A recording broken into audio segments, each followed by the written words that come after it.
shumë i drejtë dhe jo për kohëshëm, por për gjithmonë. Mirë është për gjithmonë se nuk janë për fëmijët ato.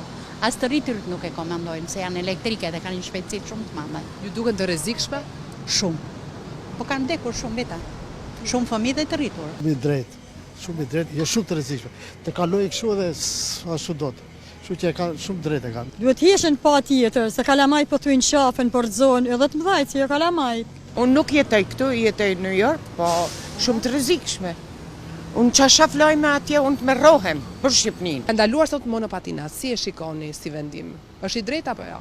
Unë mendoj personalisht që është një vendim shumë i drejtë për shkak se kam parë shumë monopatina të cilat lëvizin në mënyrë jo të rregullt në rrugë. Ecja e tyre do të thënë na shkakton probleme her pas here, jo vetëm tek makinat e kodit rrugore, por edhe tek mësorët nuk ndjekin rrugën e tyre për të ecur. Monopatinat kalojnë shumë afër këmsorëve, ose dy monopatina njëra me tjetrën janë përplasur. Adoleshentët në fakt ndjekin dhe këtë pjesën e bëjnë gara njëri me tjetrin, lozin njëri me tjetrin në rrugë, ndërkohë aty rrezikojnë veten, këmsorët që kalojnë, edhe burim aksidenti. Mendoj që është vendim shumë i drejtë, se kemi parë edhe vetë se sa të rrezikshme që janë në rrugë dhe besoj që